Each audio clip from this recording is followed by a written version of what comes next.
Radio. KCAA Loma Linda, 1050 AM, 106.5 FM, and now 102.3 FM.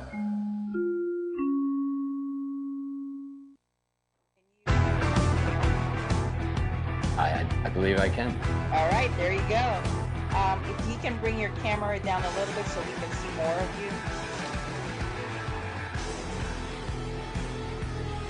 Okay, you're live. All right. Well, folks, welcome to the Real Men of Real Estate here on KCAA Radio. You can find us on your dial at 102.3 FM or 106.5 FM, as well as 1050 AM. We also have the entire list of shows and everything that's going on at the station, as well as recordings at kcaaradio.com. So take a minute, check it out, and see what's going on. Today, I have Alec Minacchio with me, a long-term flipper here in San Diego, and someone I've gotten to know fairly well as things are going on. And he's got an interesting history in that he also used to own an appraisal company. So I wanted to talk to him today about the market shifts and kind of what we're seeing.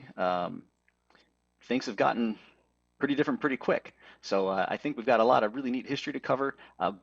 And also, you know, what's working now and how do we keep it moving? So welcome, Alec. How you doing? Great. Thanks for having me on, Dan. Yeah, absolutely. Thanks. It's great to have you here. So you started, you know, in this real estate game, what, in 2005 as an appraiser? Yeah. It was actually 2002. I had a little bit of had a little bit of real estate experience in Boston before I moved out to San Diego. Just basically renting apartments in downtown Boston. But I got approached in end of 2001. A buddy had started to get into the appraisal business. He was overwhelmed because at that point, a loan officer was suffering through probably a 3-week wait to get an appraisal. Wow. To get a refi. And that's before even the 2005 when it really heated up. Right. Yeah. Wow. Yeah. Wow. So, I didn't realize it was that bad that early. Yeah, it was real bad then. There just wasn't enough appraisers. So I got my license and joined him.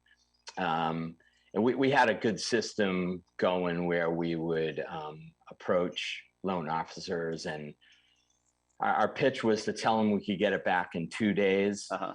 And most of the time we had it back to them in 24 hours. So the business just exploded. Yeah. Right. Yeah. Everybody called you from there on. Yeah. Yeah. How did you do that? I mean, that sounds like a lot of work. Just sheer effort. Yeah. I mean, there was some 100-hour work weeks. Wow. At the time I was single and just had plenty of time. I quit my job that I was working after a couple of weeks just because I couldn't handle them both. But we had, I think our best week, I think we eclipsed 200 appraisals per week. Yeah.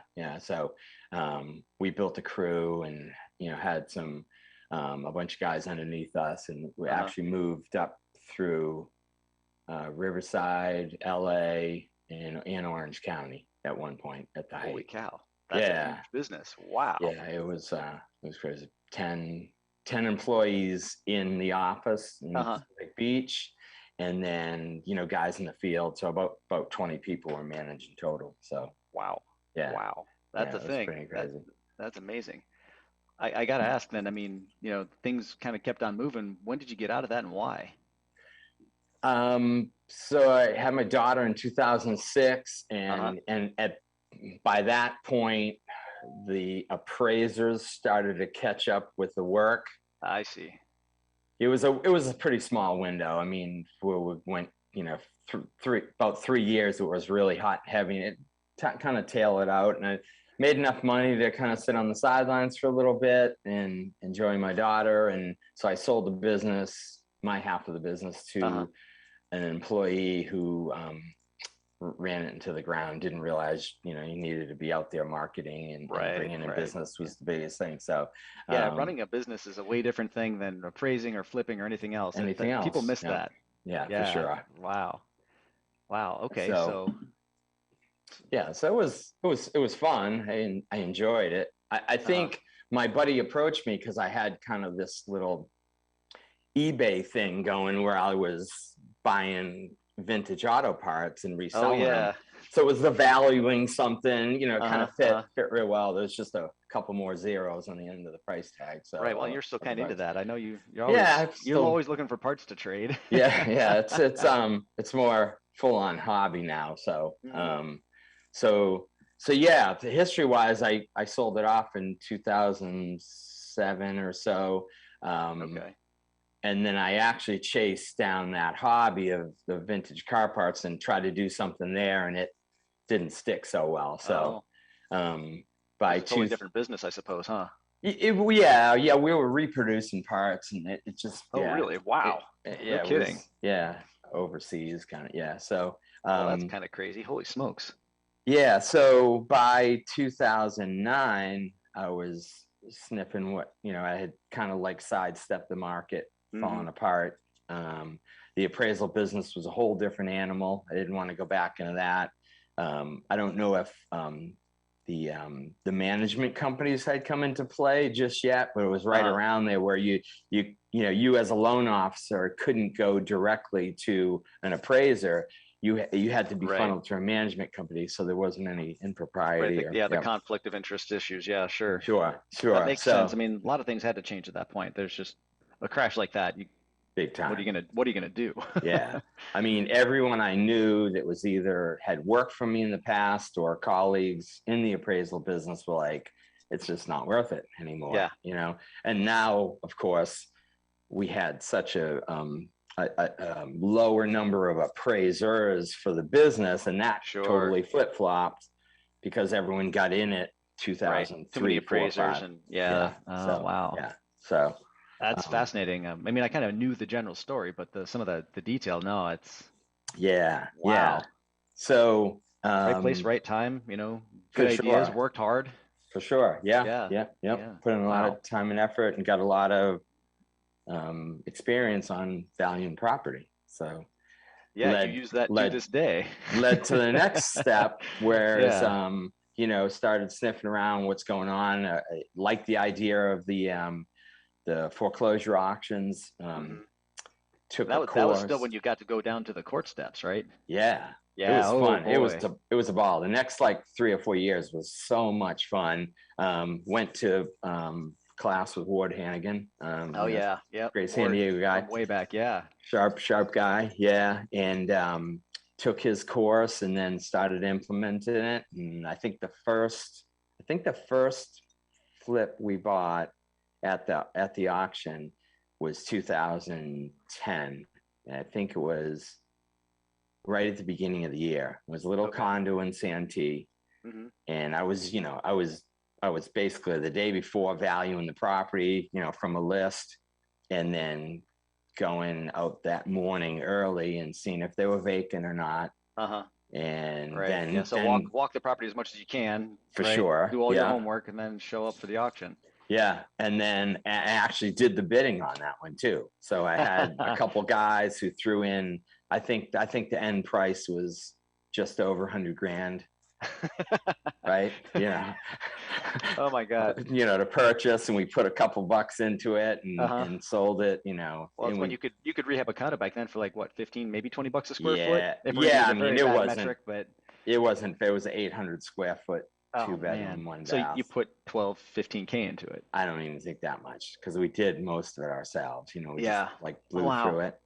And that was the first one, and I could tell you, Ward was an awesome teacher, great training, but nothing prepares you for winning the auction, giving the auctioneer, I think his name was Jay down at the time, everyone knew Jay, and giving him $110,000 of someone else's money, right, and leaving with a little receipt. It's like, oh man, wow, what just happened? So and now you hope you don't go back and try and open that door and find people in there and then deal with that. There was all that. Crap. It was just so kind of new and the beginning stages of that it went good, and we ended up finding some money and partners. And, I think we probably, if I had to guess, probably bought between 2010 and say 14. It was when it was really active.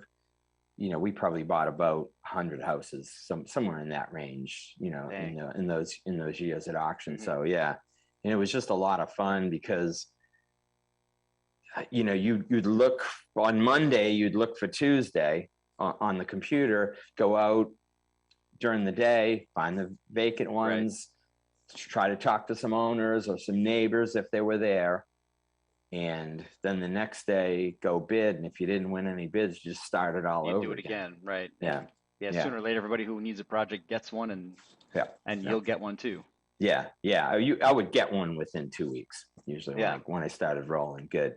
Because there was, at the height, there would be, I think the heaviest day was 450 auctions were scheduled to go to sale in San Diego County in one day. Wow. Not a week or anything. Yeah. Right. No, that's just obscene though. Holy cow. Yeah, it was nuts. I mean, I think we all knew it was a time and, it was busy and all that, but yeah.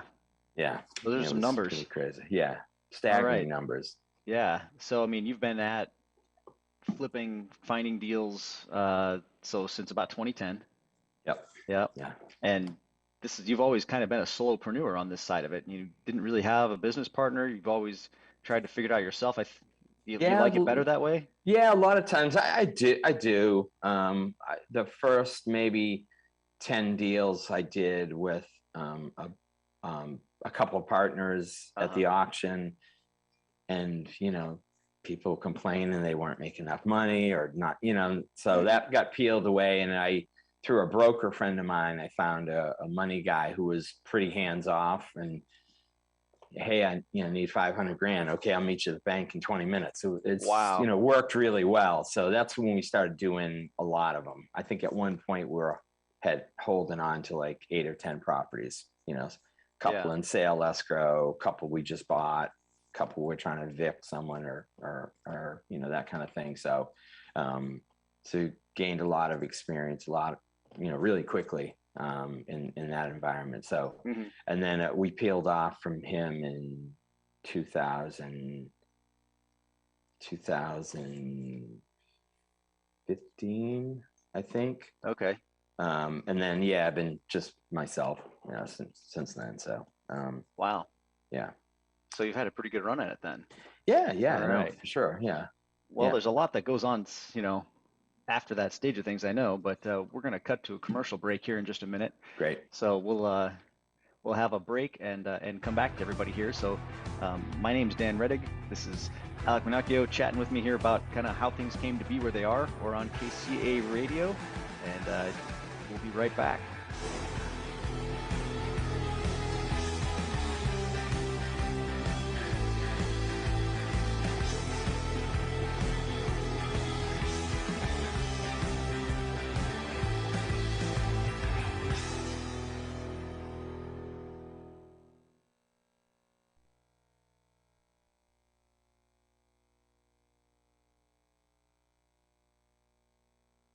Supporting and collaborating with a dozen of small businesses. You got to really have a reproduction part gives me is the most innovative business networking group. And you really need supporting to have and really collaborating nice with a dozen of small businesses that are interested in building and establishing strong business connections. Hosting educational live seminars while carrying out business and community-driven projects, as well as marketing programs as a part of its membership program. For sure. Fire Up Connect also offers virtual assistance with a wide range of services, including inbound customer support, chat support, appointment setting and email management, graphic designing, video editing, web design and development, social media marketing, e-commerce solution, content writing, and much more.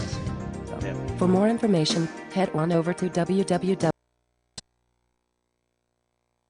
Fire Up Connect is the most innovative business networking group, supporting and collaborating with a dozen of small businesses that are interested in building and establishing strong business connections. Hosting educational live seminars while carrying out business and community-driven projects, as well as marketing programs as a part of its membership program.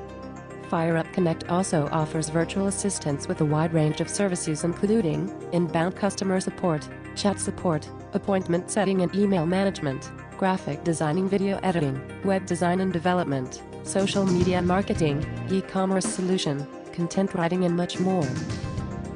For more information, head on over to www.fireupconnect.com. FireUp Connect, helping success stories unfold every day.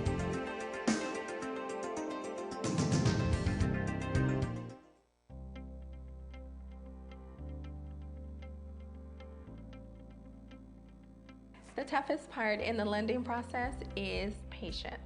Like I tell all my clients, once you get those keys in hand, it'll all be worth it. Everything that they said they were going to do, they did. I saved so much money working with First Lending Solutions. I love my new house. I couldn't be happier. So reach out to me at First Lending Solutions so I can help you get started. You can contact Defina Miller with First Lending Solutions at 951-973-0123, definamillermortgage.com. I love how New School is able to help me greatly with my career because they actually have experience working in the field. The greatest thing about New School is the fact that there are so many different disciplines, which allows you to really understand and get a good insight into different types of design. And I think it's that whole changing mindset of what design can really do for a city, and this is kind of the place to be. This environment cultivates creative thinking. Real Men of Real Estate with Steve Matley, construction manager and real estate developer, business owner, and educator. Did you know that right now there's 22,000 units deficit? Tunde Ogunwale, real estate development professional, Naval Academy grad, and veteran with a deep understanding of the public sector process. All of us want to live in thriving communities. Brian Fox, real estate expert and investor, dedicated to helping hundreds of clients make money in real estate every year. There's so much housing going in. The builders are begging for more land. Future company can come in, lease up space to employ those people who are living in the homes. We have to put the housing in place. We either have to have houses. They want to make sure that there's a strong employment. Logistics centers, things like information hubs. We are a shipping economy now. There's economies all over the country where their prices are doubling and tripling.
Recording in progress. You're live. All right, welcome back to the Real Men of Real Estate here on KCAA Radio. In case you missed it before, we're found at 102.3 and 106.5 FM, as well as 1050 AM, or on kcaaradio.com. I've been talking with Alec here about the kind of how we got to where we are now in this real estate market. Started back in 2002, and just going through how it went, what we were seeing in foreclosures, and how it worked out for him to build his business. So, Alec, we were, 2010, you were doing a lot of deals, things were coming together in the next couple of years. So, what happened next? I mean, the market didn't change for a little while, at least, but maybe foreclosures weren't as available, or kind of how'd it go? Sure. Yeah, I guess the major shift was probably not major, but for us, 2013, somewhere in there, hedge funds, Wall Street decided to participate. Right, they couldn't get their returns anymore. Yeah, so they came in and started buying single family houses. I mean, to a point where auction.com was just showing up on the scene, and there would be the typical auctions at the courthouse Monday through Friday.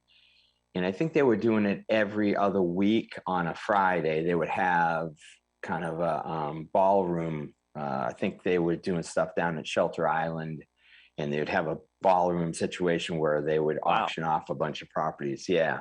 So one notable day, my wife was down at the auction at the foreclosure, the auction.com. And, you know, she was familiar with the kind of heavy hitters that were showing up, buying a lot of stuff. And this guy named Chris, I think he bought every single family house in San Diego County that went for auction, actually made it to auction versus getting postponed or everything that day. I think it was to the tune of like 38 properties or something. Whoa. Wow. You know, one guy basically saying, they're mine. I don't care if I overpay, you know, in the scheme of things where we were looking to flip stuff. This outfit was a conduit for Wall Street money, and they were buying them and probably not doing much to them and just putting a family, renting them out. Right. They knew it was going to run up, so they're just marking time. Yeah. So that was kind of the beginning. We diverted and went into buying condos. They didn't want those, and so it was a kind of a different little niche that we figured out. Different set of problems, but still. So we did that. You know, pretty much. I don't know.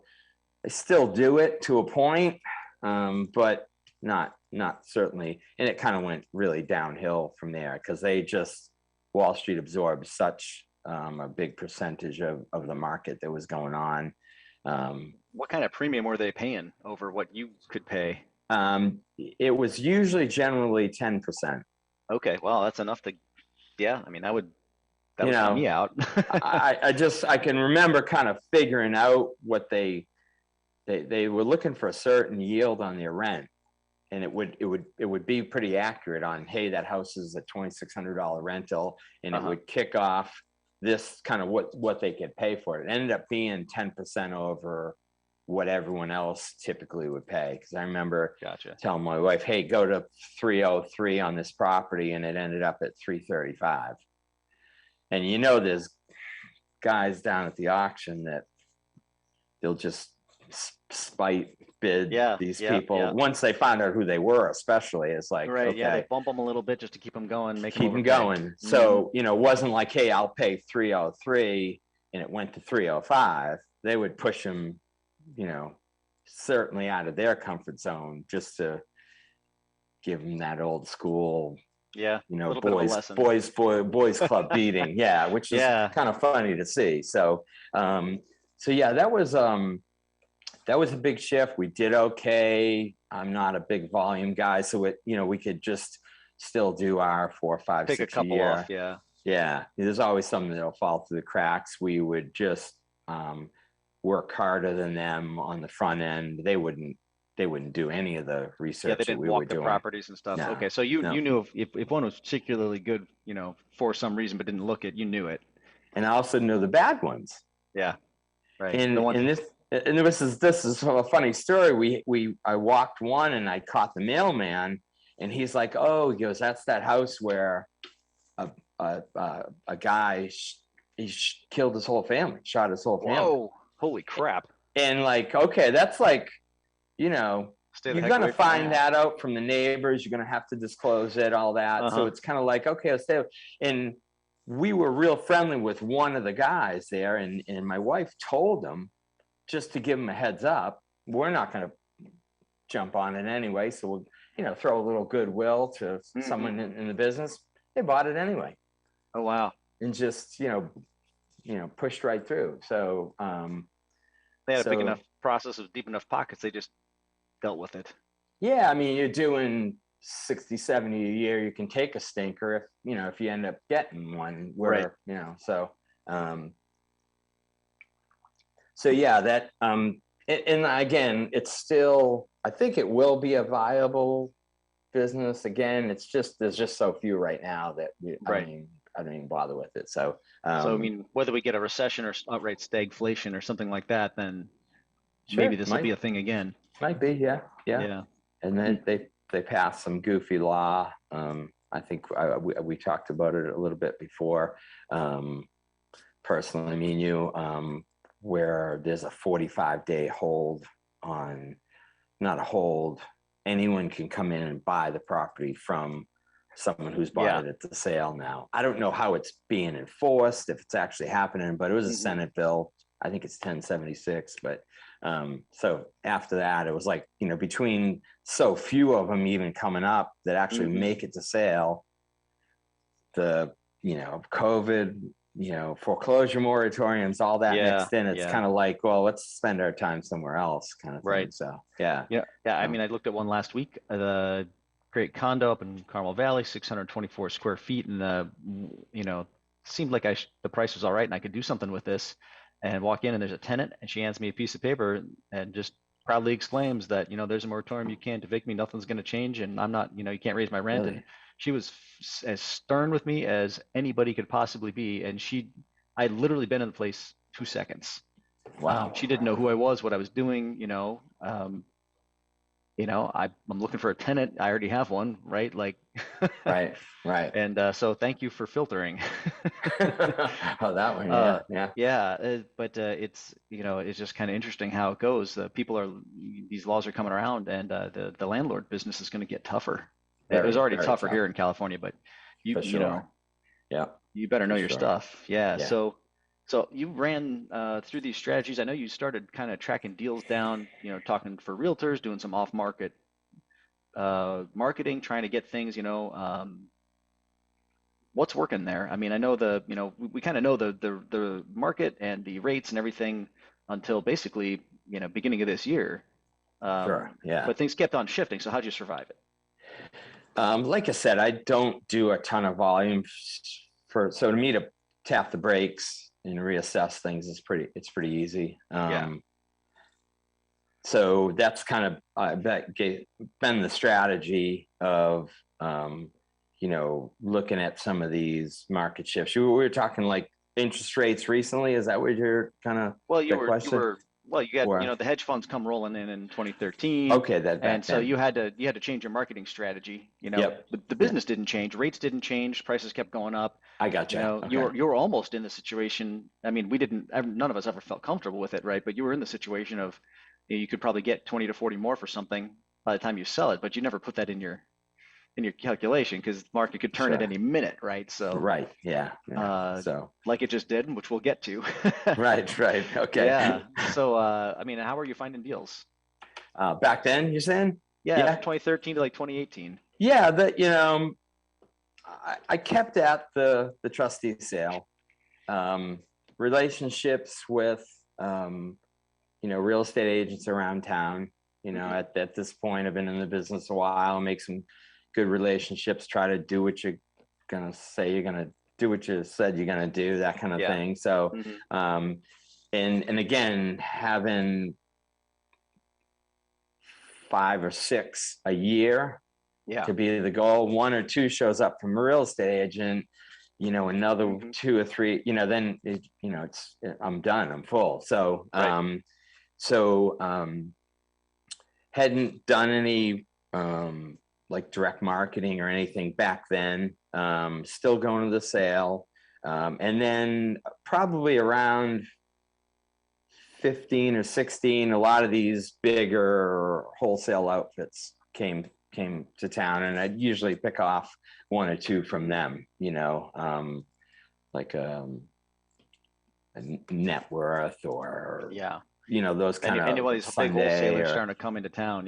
Right. Okay. So and again, it was the same old thing. I'd look at, you know, 100 deals and buy 2, you know. So but I could just find the niches that I liked in the situation that I knew I could make the most of, I guess. So that was kind of from say 2015 till about now.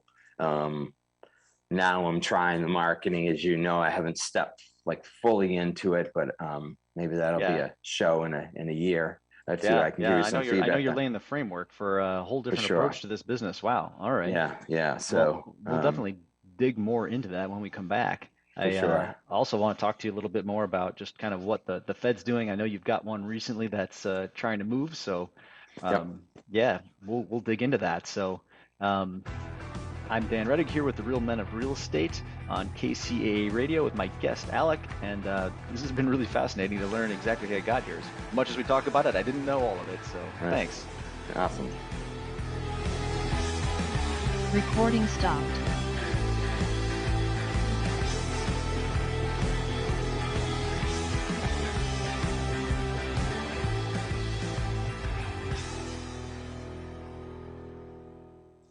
FireUp Connect is the most innovative business networking group, supporting and collaborating with a dozen of small businesses that are interested in building and establishing strong business connections, hosting educational live seminars while carrying out business and community-driven projects, as well as marketing programs as a part of its membership program. FireUp Connect also offers virtual assistants with a wide range of services including inbound customer support, chat support, appointment setting and email management, graphic designing, video editing, web design and development, social media marketing, e-commerce solution, content writing and much more. For more information, head on over to www.fireupconnect.com. FireUp Connect, helping success stories unfold every day.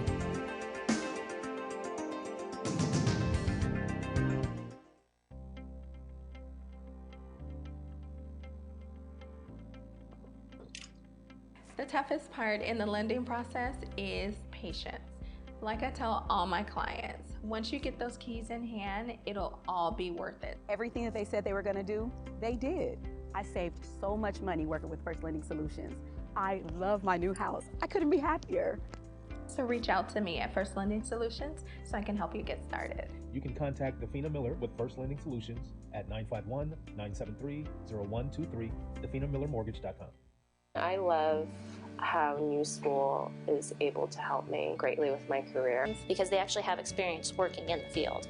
The greatest thing about New School is the fact that there are so many different disciplines, which allows you to really understand and get a good insight into different types of design. And I think it's that whole changing mindset of what design can really do for a city, and this is kind of the place to be. This environment cultivates creative thinking. Real Men of Real Estate with Steve Matley, construction manager and real estate developer, business owner, and educator.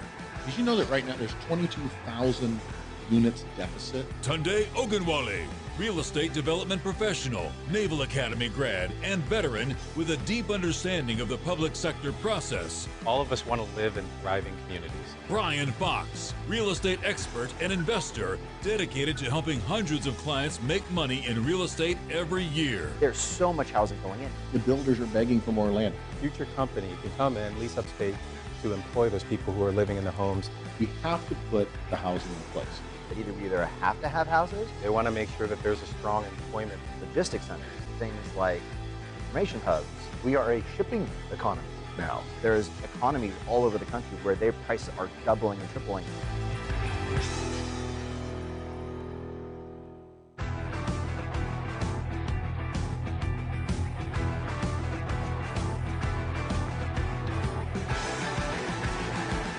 All right. Sounds like we're coming back here. So welcome back to the Real Men of Real Estate on KCAA Radio out of Redlands, 102.3 FM, 106.5 FM, and 1050 AM, as well as KCAAradio.com. Recording in progress. We're back, Alec. Welcome. And so we kind of got through how we got here. So now we know that things are changing fast. You know, interest rates went up. The market didn't respond right away. And, what was it, about a 3-month lag? Yeah, waited for me to put one on the market. So Yeah, perfect. Yeah. So yeah, I mean, it seems like everybody kind of got locked in who could, and then the music stopped. About what, month and a half after that? Sounds about right. Yeah, Yeah, sounds about right. seems about right. Yeah. Okay, so what does that mean for you right now? Yeah, we can go over that. This one I put on the market about 2 weeks ago. So nicely redone house, real standard 3-bedroom, 2-bath, 2-car garage, everything you wanted other than a location issue. The house backed up against the freeway. Uh-oh, that's one of those things. It's one of those things that a month ago probably didn't matter at all. Wouldn't have hurt me, as much. So we got some good response the first week, a lot of showings, but they showed up, and it, I think it just wasn't right for everyone. We do have an offer at what I thought I wrote it up as, and I can be, if anything, conservative. Yep. So when I wrote this up, I figured it'd be the sale price would be north of the price I ended up with, but and I think that's probably those rates climbing created this threshold that now there's maybe just a couple more options for someone else, and then I'm option 2 or 3, and there you go. So usually we'd be multiple offers in the first week. I've discussed. Yeah, that first weekend was always hot. Yeah. Yeah, I had great luck. So offer came in a little later. We've been on the market maybe a week and a half, close to 2 weeks now. So decent offer at about what it kind of should be on the comps versus let's pull something out of that number for button up against the freeway, and you get more freeway noise. So, and that's fine, but yes, the market's shifting for sure. I don't know how much versus if that house was around the corner, because I don't have one around the corner. But definitely feeling that shift now for sure. So that pressure is on. Yeah, and I think folks are buying on payment, right? Exactly. Yeah, and they just got 1 or 2 more options with that payment bumping up. It pushed a couple of other buyers maybe out of the way, and and they're absorbing those houses that are around the corner, and not backing up to something, or maybe they a different problem. They just have 1 bath, which is something family neighborhood. It's going to be an issue kind of thing. Sure. So yeah, I guess it's for right now. If the rates don't go back at all, which is a whole nother conversation, we need to pay, as an investor, need to pay more attention to those scenarios and your risk and reward on whether you want to go forward with a project like that. And if you do, maybe offer a little less to compensate for where you're going to end up. So definitely a delicate balance, if you want to buy a property, because you can't make any money unless you buy a property. So it's that kind of thing. Yeah. Well, you definitely make it when you buy. I mean, as much as that's a sarcastic statement to a lot of people, that is extremely true. That's extremely true. Yeah. Yeah. No, you can't make it up later. That's for sure. That check is written. Right. Wow. So what are the other things that mean the most in this market? Backing up against a freeway, maybe small backyards or a steep driveway. What are some of the other things that are really, you got to watch for that make a property not the one, but in the right neighborhood? Yeah, I think we nailed everything on this one. It's got a great floor plan. We opened up a wall from the kitchen to the living room. With everyone wants an open concept. They want the thing done to the nines. This particular property is in El Cajon. It's got air conditioning.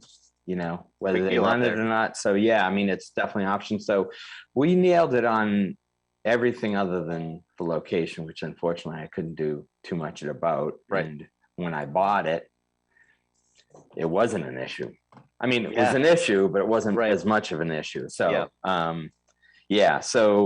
so I don't know how much the market's shifting on the interest rates alone. I gotta imagine it's gotta have some impact on it, but it's got to be the majority of it at this point, I would think. yeah, oh no, for sure. And again, for my situation, I had everything nailed, but the location in it, but it's just going to push that buyer pool. You know, it's going to shrink it, right? And people who can afford to pay that amount are less, so they're being choosy because they can. And right. Classic market dynamic. Yeah, right. a month ago, there would be a lot more, you know, payment driven. So there would have been a lot more buyers, even with the highway in the backyard. Yeah. So I would have maybe got more money for it. Maybe. You know, supply and demand and more buyers, competition, price goes up. So just easy math. So we had something a little bit like this in 2018. Kind of things were kind of flat there for about 6 months, latter half of the year, if I remember correctly, right? Yeah, 18. Yeah. Yeah. So. Were you getting the same kind of a feel? Was it you know, kind of a buyers getting more selective? You know, more properties than buyers, kind of, or trending that way? Sure. Yeah, and you're going to feel a little pushback for sure. Yeah, very kind of the very same similar. Thing? Yeah, very similar. I mean, it's again, it's like market dynamics 101. It's like, you know, more people you have chasing that same product, the higher the price is going to go, and that leverage works both ways. Right. So less people are interested in that particular property, the price is gonna fall for sure. So yeah, very simple, probably different reasons for different reason, but it felt the same. Yeah, the same thing started to matter more. Yeah, I was super happy to unload the one I was working on then in January 6th. Boy, what a day that was. Yeah. That one on right at the base of Mount Helix there. And yeah. Couldn't be happier to get rid of that one at that point, and then only to see later in the year that market doing that. I was so happy to not be in it. Right. Yeah. Man. So, and that's again, that's the nice thing about not carrying that many, is that you can shift pretty quick, because we're not talking like the stock market where, you know, things can evaporate in a minute. You know, right. We pay attention to what's going on with the market, talk to enough people in your field, and you're going to get a sense on what's happening. You know, if you're paying attention, you can make shifts. Like this one in particular, I'm going to make less than I figured I'd make. I take that versus, been taking the risky property that might not move. Yeah. Right. Exactly. It was about 3 weeks ago when I was prospecting. I started seeing properties sitting, you know, the folks, the wholesalers, people who try to find properties for us to fix up, you know, were starting to call me, and they were not doing that. They had everything pre-sold, you know, 3 times over. Yeah. Okay. So it felt like it happened really quick. Yeah. I mean, in retrospect, it didn't take more than a month for wholesalers calling me, hey, you know, we haven't heard from you, or just checking in, when before it was crickets. And their list went from 2 or 3 properties to 15. Right. You know, and it's like, and they were using the Zillow excuse. Oh, we can't find labor to fix them all up. It's like, yeah, well, I'm not sure that's. Yeah, I'm not buying that. Yeah, I'm not buying that. So I mean, one in particular that'll remain nameless, I know, is doing hundreds and hundreds a year in San Diego. You know, is got properties they're trying to give them away. They got a ton of stuff under contract, and they'd be very eager if I was interested. Yeah, I know what's going to happen to those homeowners that had to move. You know what I mean? Like a lot of them are just doing it because they want to cash out at the top of the market. But you know, that's the tough part of it. You know, someone's life getting impacted like that. And, that is unfortunate. I mean, especially for the individual homeowner, it matters so much more. I hope folks are paying attention and you know, do their homework. That's, I mean, wow, that's intense. So this year, I mean, what are you doing now? So what's changing? How you approach the next one? Like I said, the net, you know, this was a nice little lesson, this one, and it's just going to be pay attention to the things I can control. So I can make the bathroom super nice. I can maybe adjust the floor plan. I'm going to stay away from something that's got, you know, a location problem like this Sure. one had. Mhm. And I think the taking a smaller deal that has less downside. So take a deal that maybe doesn't have as much, profit in it, but I won't be in a position like I'm in now where I thought I was going to make X, and it's probably, I think that month, if we called it a month that I didn't get it to market, I think that's about what it was. Yeah, almost exactly. I think it cost me 20 grand. I think Oh, wow. all day long. So, wow. You know, instead of like taking a chance on a flyer that's up against the freeway or some other kind of inherent problem underneath a high tension wire, something like that, I'd rather just go chase the kind of safer nickel, you know what I mean? Yeah. Than taking a chance on making more on that. So right now, market gets back to, you know, frothy, then I would do this again, you know, for sure. Mhm. The same property. It's just that, you know, what environment are you in? So that's where, you know. So just keep a really close eye on what's happening, and you know, feel For those sure. market pressures, watch those rates, see what that does to payment and total properties for sale. Okay. Yeah. Wow. Yeah. All right. So, well, we're heading for a break, so we'll pick it up on the other side. Sounds This good. is Real Men of Real Estate on KCAA. Recording stopped.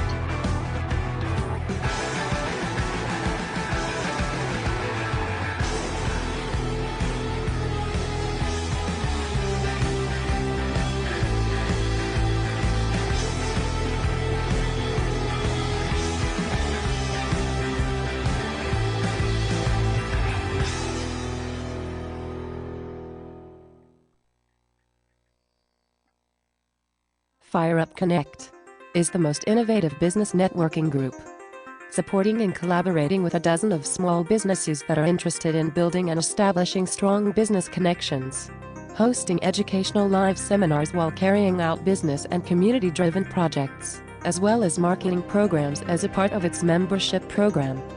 FireUp Connect also offers virtual assistance with a wide range of services including inbound customer support, chat support, appointment setting and email management, graphic designing, video editing, web design and development, social media marketing, e-commerce solution, content writing and much more. For more information, head on over to www.fireupconnect.com. FireUp Connect, helping success stories unfold every day.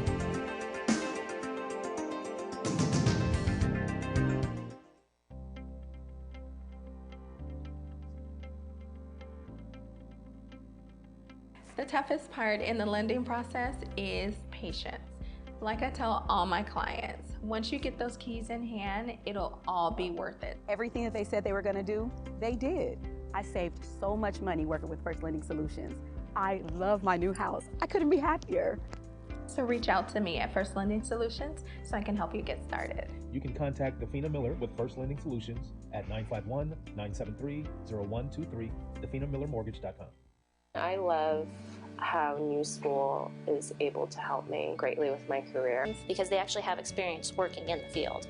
The greatest thing about New School is the fact that there are so many different disciplines, which allows you to really understand and get a good insight into different types of design. And I think it's that whole changing mindset of what design can really do for a city, and this is kind of the place to be. This environment cultivates creative thinking. Real Men of Real Estate with Steve Matley, construction manager and real estate developer, business owner, and educator. Did you know that right now there's 22,000 units deficit? Tunde Ogunwale, real estate development professional, Naval Academy grad, and veteran with a deep understanding of the public sector process. All of us want to live in thriving communities. Brian Fox, real estate expert and investor, dedicated to helping hundreds of clients make money in real estate every year. There's so much housing going in. The builders are begging for more land. Future company can come in, lease up space to employ those people who are living in the homes. We have to put the housing in place. That either have to have houses. They want to make sure that there's a strong employment. Logistics centers, things like information hubs. We are a shipping economy now. There's economies all over the country where their prices are doubling and tripling.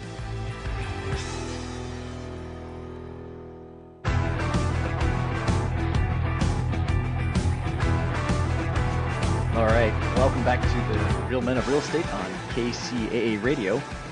My name is Dan Reddick. I'm here with my guest, Alec Minacchio, and we kind of got into what the market's doing now. It feels like it's cooling off, but prices really aren't coming down, but what people can afford sure is. So, Alec, do you think prices are going to kind of maintain where they're at, and we're going to hopefully see some change in interest rates, or wage increase or something like that? Or what's your feel on this? Recording in progress. Yeah, sure. That's a great question. I guess it's gonna be something that we're gonna find out in a little bit of time, how much the pressure of a higher payment's gonna put on the market itself. So it's gonna push some buyers out. Right. I don't know how many, and is that going to be enough to change that supply and demand dynamic? Like we've been talking about, it's a real simple equation. If it does, unless some of the sellers can, a regular person selling the house because they want to cash out at the top of the market, they can pull it back off and just go rent it. So that might, temper some of it. So now the supply goes back down a little bit. So yeah, it's going to be interesting to watch. But that's an awful lot of pressure to go from what were a really good credit score would get, 2 3/4 rate, and now it's 5. That's a lot of money. I think a great model to figure out how much pressure would be to take a $800,000 house in San Diego. Is not going to buy you a ton, right? And see how much that changed on that payment. I think it'd be an eye opener. That would be a really neat model to see. And then so then you got the difference of payment. How many people does that push out of the market? So if it does, prices could definitely stabilize and for sure come back down to earth a little bit. So a little bit, yeah. I don't know about that really expensive price point, but certainly first time buyer up to $1 million. I think it'll be a pretty big impact. All those people are payment driven. You get to La Jolla, Coronado, that kind of thing. It kind of doesn't matter, fortunately for them. But or at least it matters less. It matters less. Yeah, right. So it's going to be real interesting to watch. And then let's throw this in. I've heard whisperings about banks pushing a 40-year mortgage. Yeah, that's going to be interesting to see what the Fed does with that and the mortgages. Oh man. So what is that? That could prices send the are going to prices shoot up again. Sure. Because again, especially for that segment, they're very payment driven, and roll into the mortgage broker or the bank. How much can I afford with this job? The X amount of dollars, and if that changes, that could make up for a whole lot of interest rate hike. Yeah. Wow. Well, this is going to be interesting. And rumors have it that rates might drop towards the end of this year. That's another thing I've heard as well. So Well, this is going to be pretty fascinating. I for sure appreciate you sharing all this. No problem. I know you're working on a lot of things. You're looking for properties and whatnot. Sure. How can folks get a hold of you? Yeah. So you just dial me direct. It's 619-376-9781. And if anyone had any questions, I know a decent amount about the foreclosure process, if they're in foreclosure, that kind of thing, to figure all that out. If any real estate agents in San Diego County have properties that, need a quick cash sale, I'd be more than happy to, talk to them too. So we're always looking for those types of relationships. So, all right, what's your number one more time? Sure, it's 619, and then it's 376-9781. All right. Well, folks, reach out to Alec if you want to talk about this stuff. I think he's got a wealth of knowledge and certainly a lot of experience running through a couple different sides of this. So yeah, sure. Yeah, that's fantastic. All right. Well, I think we're down to the last about 10 or 15 seconds here, so take us out. Alec, thanks for being here. This is a fantastic conversation. Great. Appreciate you having me. Absolutely. Yeah, it was fun. My name's Dan Riddick here on Real Men of Real Estate on KCAA Radio out of Redlands. And I look forward to talking to you guys again next month. So until then, have a great start to your summer. And this segment is sponsored by Press Print, Southern California's best full-service union printer and mail house. They offer the lowest prices around. This segment is sponsored by Press Print, Southern California's best full-service union printer and mail house. They offer the lowest prices around with unmatched service and reliability and free delivery throughout SoCal. Press Print can print anything from letterhead, business cards, and campaign literature to mail.